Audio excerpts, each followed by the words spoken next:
જલ્દી મહાદેવના દર્શન કરવાનું છે ને એટલા માટે એકદમ ક્લિયર મૂર્તિ આવે છે આખી. હેલો યુટ્યુબ ફેમિલી, કેમ છો બધા? મસ્ત અને મજામાં થશો ને? ફરીથી એક નવા વિડીયોમાં તમારું હાર્દિક સ્વાગત છે. મિત્રો, આજે આપણે એક એવી જગ્યાએ આવી ગયા છીએ જ્યાં ભારતમાં કુલ 12 જ્યોતિર્લિંગ છે ને, એમાંથી જે પ્રથમ નંબરનું જ્યોતિર્લિંગ છે એવું સોમનાથ દાદા. તો એનો વિડીયો તો ઓલરેડી અપલોડ થઈ જ ગયેલો છે આપણી યુટ્યુબ ચેનલમાં વિપુલ શોર્ટ લાઈફની. રેડી, એની અંદર વિડીયો અપલોડ થઈ ગયેલો છે.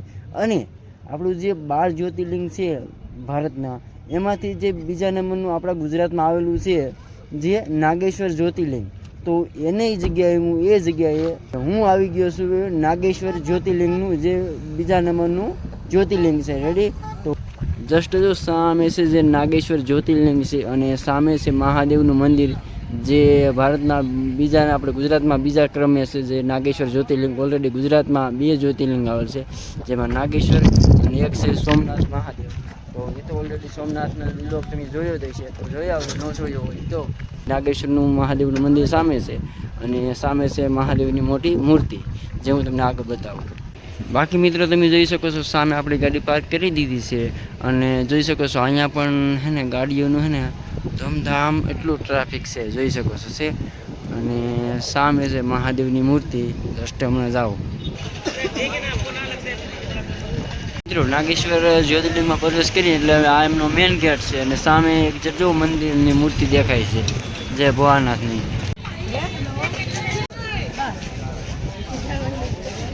આ 4 લાઈન હતી, 4 લાઈનમાં તો આપણે આવવાનું હતું, પણ આપણે છે ને ડાયરેક્ટ 4થી લાઈનમાં ઠેકડો મને એટલે એકબીજા બેન 3 લાઈન વટીને ડાયરેક્ટ 4થા લાઈનમાં વી આવ્યા અને ડાયરેક્ટ તમને જલ્દી મહાદેવના દર્શન કરવાનું છે ને એટલા માટે.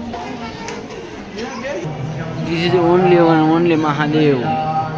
કેટલી લાંબી લાઈન છે મિત્રો, આપણો વારો નહીં આવે, આવશે. જોઈ શકો છો મિત્રો, લાઈન જુઓ તમે એકવાર.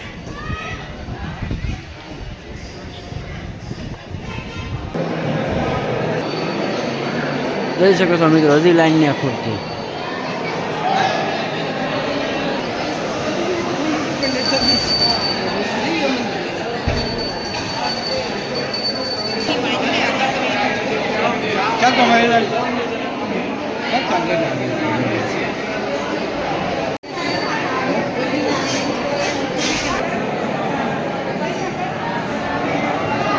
મિત્રો સામે લખેલું પણ છે કે 12 જ્યોતિર્લિંગમાંથી બીજા નંબરનું જે ગુજરાતમાં આવેલું છે જે નાગેશ્વર મહાદેવનું જ્યોતિર્લિંગ છે.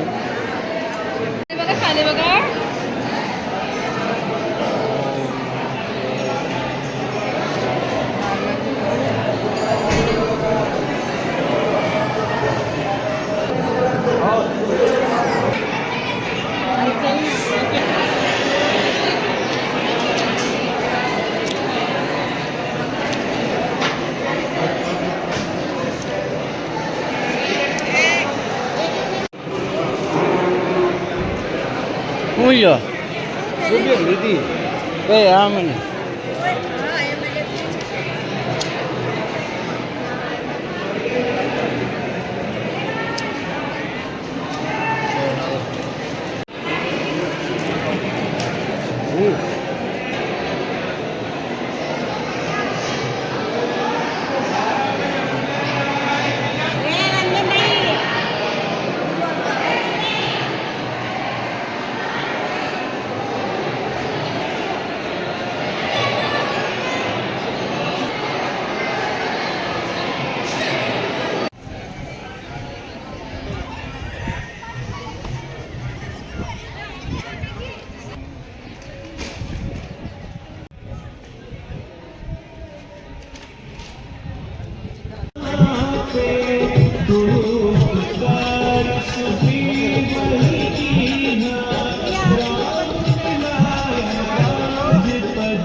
મિત્રો જોઈ શકો છો આજે નાગેશ્વર મહાદેવની જે શિવલિંગ છે ને, આ તમને સામે દેખાય ને, તો અહીંયા છે ને આ બધા જે લોકો છે ને બધા ફોટોસ પાડે છે, બધા લોકો ફોટો પાડે છે એવું છે.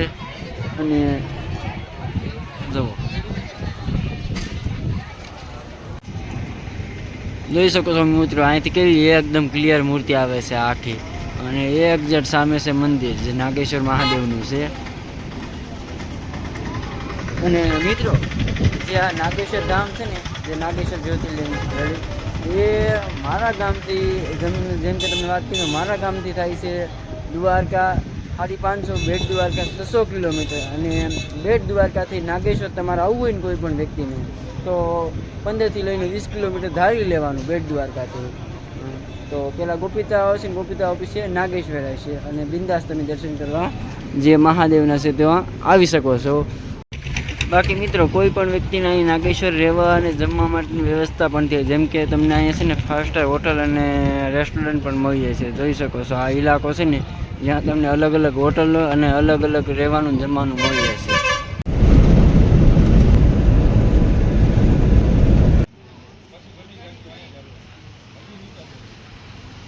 સો ફાઇનલી મિત્રો આપણે છે ને નાગેશ્વર જે જ્યોતિર્લિંગ હતું ત્યાંથી નીકળીને અત્યારે પહોંચી જશે રણુજા ધામ, જે કાલાવડથી લગભગ 4 કિલોમીટરના અંતરે થાય છે. અને અત્યારે આપણે રણુજા જે સામે જો એક મંદિર બતાવી દઉં રેડી. પણ જસ્ટ મિત્રો આનો આખો બ્લોગ નહીં આવે, કારણ કે છે ને અત્યારે સાંજનો ટાઈમ 7 વાગી ગયા છે અને હજી મારે અહીંથી ઘરે પૂગવામાં ઘણી વાર લાગે એમ છે 4 વ્હીલર લઈને ગાડી. કારણ કે આપણે છે ને નાગેશ્વર જ્યોતિર્લિંગથી છે ને કન્ટિન્યુ 4 કલાક ગાડી હાંકીને અહીંયા આવ્યા છે, તો થાકી ગયા છે.